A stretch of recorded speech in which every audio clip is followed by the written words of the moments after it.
Let me paint you a picture. It's a Sunday afternoon. You're at your parents' place, or maybe your aunt's, your grandparents', whoever it is, and someone at the table says, casually, like it's the most normal thing in the world, your grandfather bought this house for $28,000, and everyone nods. And then someone looks at you and says, so when are you buying? And you just smile and nod and change the subject. Because what are you supposed to say? That you've been saving for 3 years and still can't scrape together a down payment? That the cheapest house in your city costs more than some small businesses? That you've done the math multiple times and it just doesn't work? I know that feeling, and I'm going to tell you something that nobody at that table is telling you. It's not because you're bad with money. It's not because you spend too much on coffee. It's not because you're lazy or entitled or don't want it badly enough. The game changed. The entire structure of how housing works in this country changed dramatically, systematically, permanently. And most people your age are walking around thinking there's something wrong with them, when the problem is the math itself.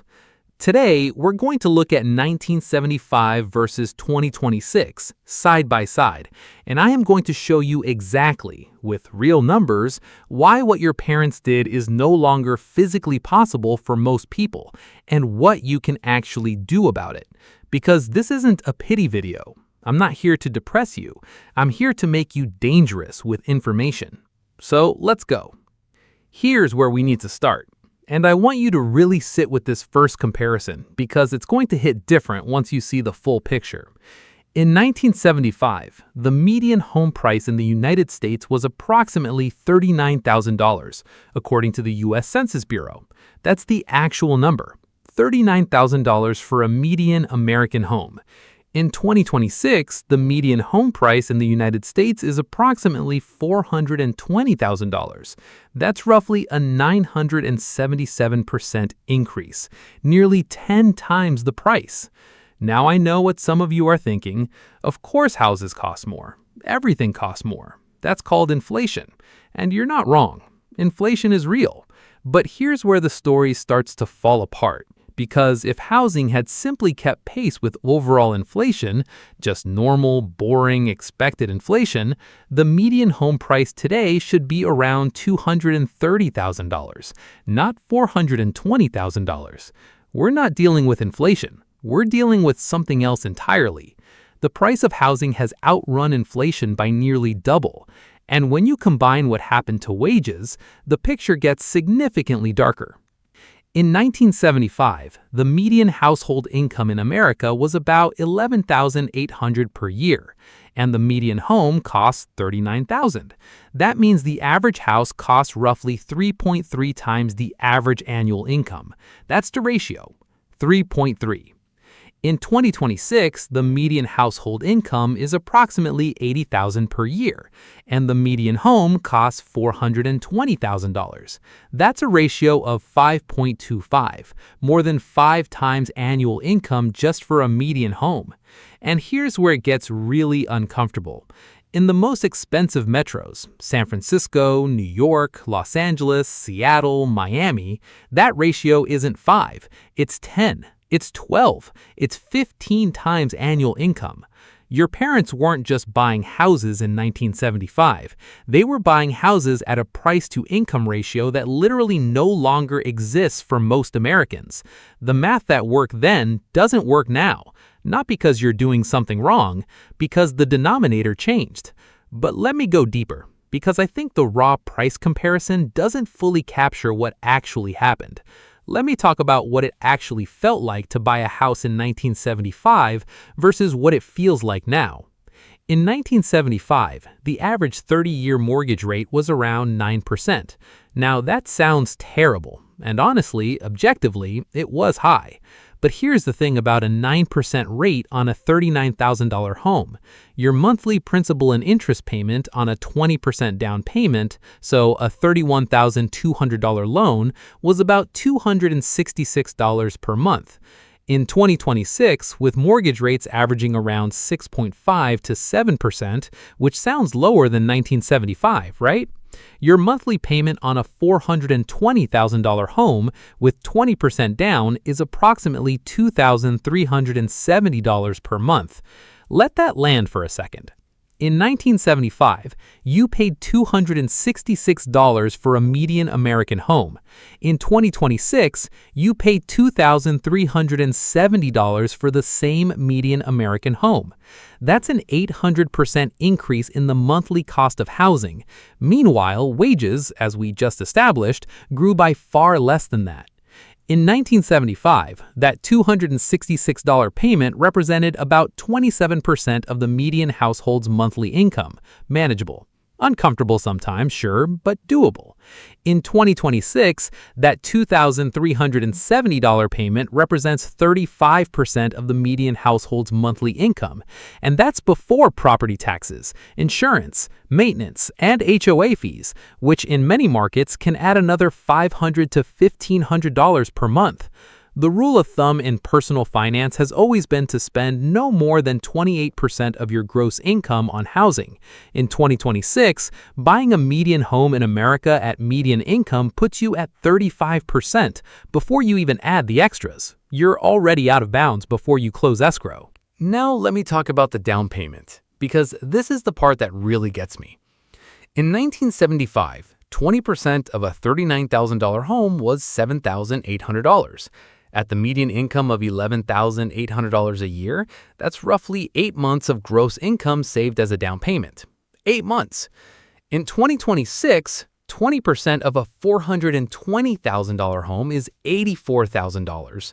At the median income of $80,000 a year, that's more than 12 months of gross income. Over a year of every single dollar you earn just for the down payment, before closing costs, before moving expenses, before the emergency fund you're supposed to have. And I want to remind you of something. In 1975, your parents weren't worried about student loan payments. The average annual cost of a 4-year public university in 1975 was about $617.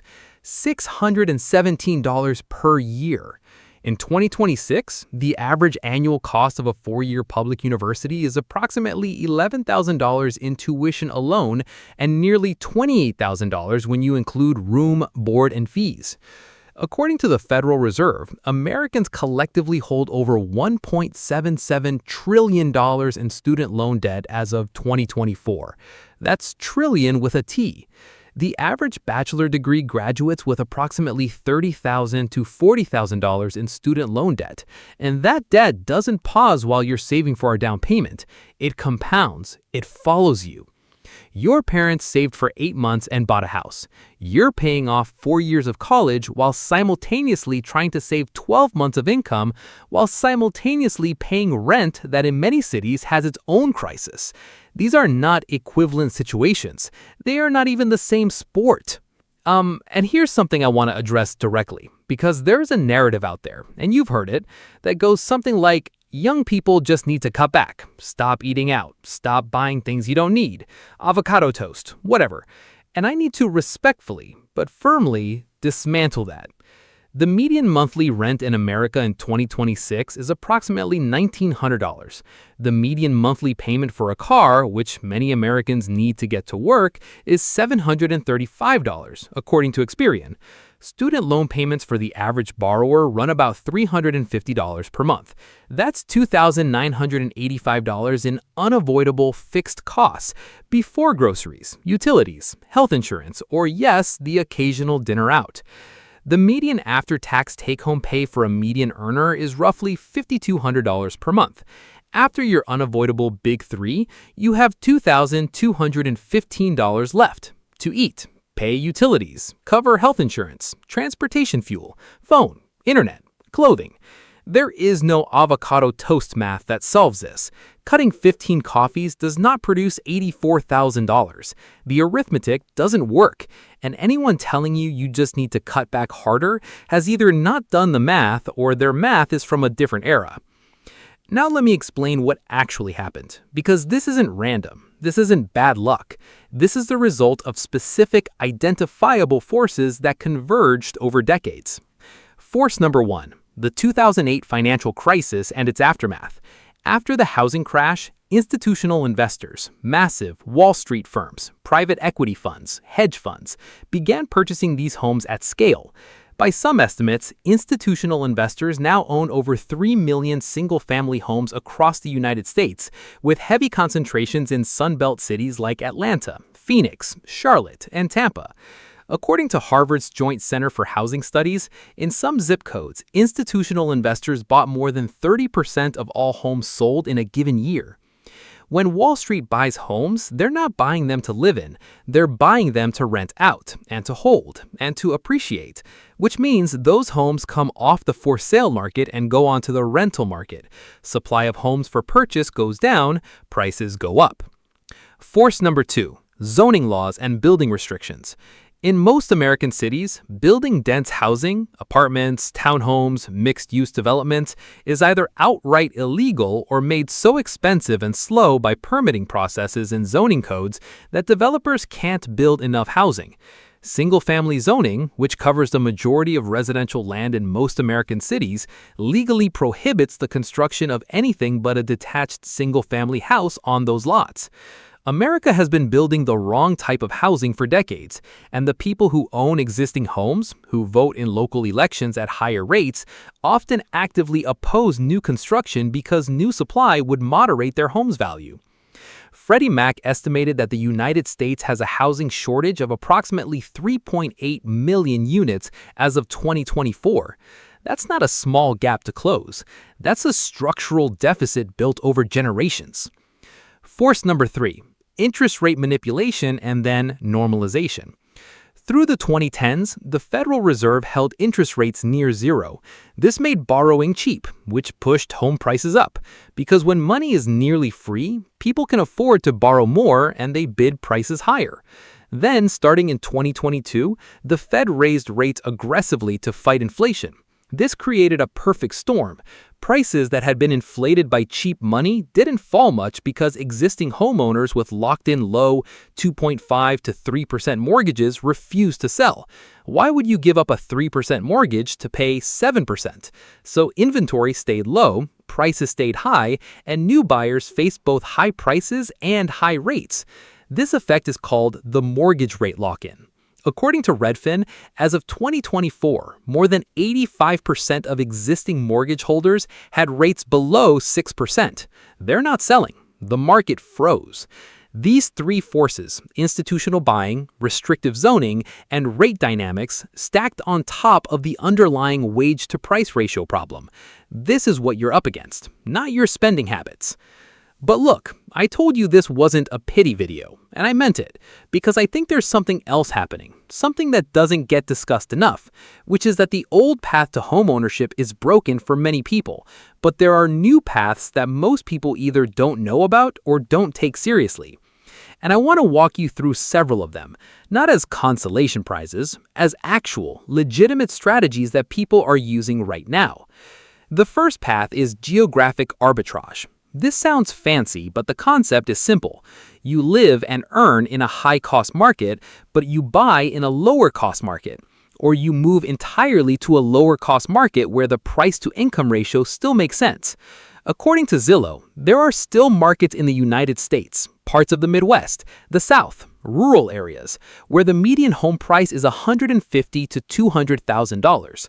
For someone earning even $60,000 in one of those areas, the math actually works. The ratio comes back down. It's not glamorous. It might leave somewhere you love, but it is a real option that real people are exercising right now. The second path is house hacking. This is one of the most powerful and underused strategies in personal finance. You buy a multifamily property, a duplex, a triplex, a fourplex, and you live in one unit while renting out the others. The rent from your tenants covers a significant portion, sometimes all, of your mortgage. You are building equity in real estate while your housing costs approaches zero. The FHA loan program allows you to buy a primary residence with as little as 3.5% down. On a $300,000 duplex, that's $10,500 down, not $84,000. And if the other unit rents for $1,400 a month, your effective housing costs just drop dramatically. This is a strategy your grandparents' generation used instinctively: multi-generational housing, shared spaces, renting rooms, and it's coming back because the economics demand it. The third path is the ADU strategy. An ADU is an accessory dwelling unit, a small additional structure or converted space on a property. California, Oregon, Texas, and many other states have recently relaxed or eliminated barriers to building ADUs. If you can buy a home with a large lot or a detached garage, you can add an ADU and rent it out. Suddenly, your asset is income producing. Suddenly, your effective mortgage cost drops. Suddenly, your debt is partially serviced by someone else. The fourth path, and this one requires some patience, is waiting for asymmetric opportunity. Every housing cycle has downturns. They don't all look like 2008, but they happen.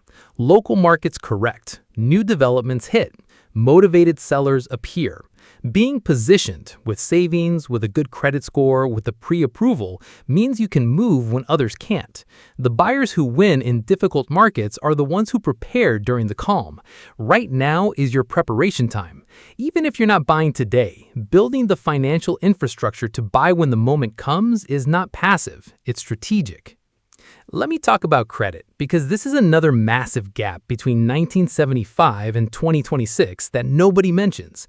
In 1975, getting a mortgage was primarily about having stable employment at a single job, usually for at least 2 years and enough for a down payment. The modern credit scoring system, FICO, wasn't even introduced until 1989. The underwriting process was simpler. Relationships with local banks mattered. A local bank that knew you, knew your employer, knew your community was making the lending decision. Today, your ability to get a mortgage is heavily dependent on your FICO score, your debt-to-income ratio, your credit utilization, your length of credit history, and your employment history. Student loans affect your debt-to-income ratio before you've even started saving. Medical debt, which doesn't exist in many countries with universal healthcare, but is a uniquely American phenomenon, can torpedo a credit score. So here's what I want you to do right now, not eventually, right now. Pull your credit report. You are legally entitled to one free report per year from the 3 major bureaus, Equifax, Experian, and TransUnion, at annualcreditreport.com. Look at your score. Look at what's on it. Understand your debt-to-income ratio, because lenders will, and if you don't know what they see before you apply, you're walking in blind. The single most important financial number for buying a home is your credit score. A score above 740 unlocks the best mortgage rates. The difference between a 640 score and a 760 score on a $350,000 mortgage can be more than $100,000 in total interest paid over 30 years. $100,000 just in the rate difference. Paying down credit card balances, keeping utilization below 30%, never missing a payment, not opening new accounts in the 12 months before applying, these aren't just good habits. They are the difference between qualifying for a mortgage and not qualifying. Now, I want to tell you something about renting versus buying, because I think there's a psychological trap that a lot of people fall into, and it's worth addressing head-on. There is enormous social pressure, especially around certain ages, to buy a home. From family, from culture, from the financial media. Renting is throwing money away, you've heard it. And it's not entirely wrong, but it's not entirely right either. And treating it as a universal truth without doing the math for your specific situation is genuinely dangerous. Here's the thing. In some markets, at some moment in the cycle, renting and investing the difference, the down payment and the monthly cost savings if renting is cheaper, actually outperforms buying when you run a proper net worth comparison. What matters is not following the cultural script. What matters is knowing your numbers. If buying in your market right now requires spending 45% of your income on housing costs, you are not building wealth. You are becoming house poor. You have no flexibility. You have no capital to invest elsewhere. You have no margin for emergencies. Being house poor is not a win. It's a trap that looks like a win from the outside. The goal is not to buy a house. The goal is to build wealth. Sometimes a house is the best vehicle for that. Sometimes it isn't. The person who rents a modest apartment, invests aggressively, and buys a house in 5 years from a position of financial strength is making a smarter move than the person who stretches to buy immediately and spends a decade financially paralyzed. Let me give you a framework I call the 3-year runway, because one of the most common mistakes I see are people who want to buy a home in some vague future tense, someday, when things calm down, when I'm more ready, without a concrete plan. And without a plan, someday never comes. The 3-year runway works like this. Year 1 is foundation building. You spend this year aggressively improving the inputs, your credit score, your income, your savings rate, and your knowledge. You set a specific target price range based on a market you've researched, not your dream city necessarily, but a market where the math works. You calculate exactly what down payment you need, what credit score you need, what income you need. You have a number, not a vibe, a number. Year 2 is capital accumulation. You're saving with a specific goal and timeline. You've eliminated or minimized high-interest debt. You've built your emergency fund so your house savings aren't touched. You may be side hustling, picking up freelance work, or exploring income growth opportunities. You're pre-qualifying with a lender, not to buy yet, but to understand exactly where you stand and what needs to improve. Year 3 is positioning and execution. You're actively watching your target market. You've built the relationship with a real estate agent who specializes in first-time buyers and understands your strategy. You are ready to move when the right opportunity appears. Not any house, the right house, in the right market at a price that makes mathematical sense for your situation. 3 years is not a long time. 3 years ago is not that long ago. And 3 years from now, if you spent them doing the right things, you are in a fundamentally different position than if you spent them hoping the market fixes itself. I want to close with something honest. This generation is not failing at the American dream. The American dream, as it was sold to one generation, was partially a product of specific historical conditions that no longer exist. Post-war economic expansion, a middle class that was growing, a housing market that wasn't yet globalized or financialized, union wages, cheap land, cheap college, a different world. The world changed, and instead of updating the instruction manual, we kept handing the old one to new generations and wondering why it wasn't working.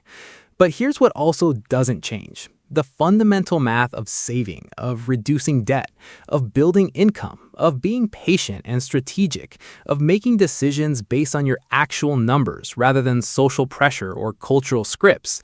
That math always works. It just requires knowing it and applying it, and refusing to be passive in a system that benefits from your passivity.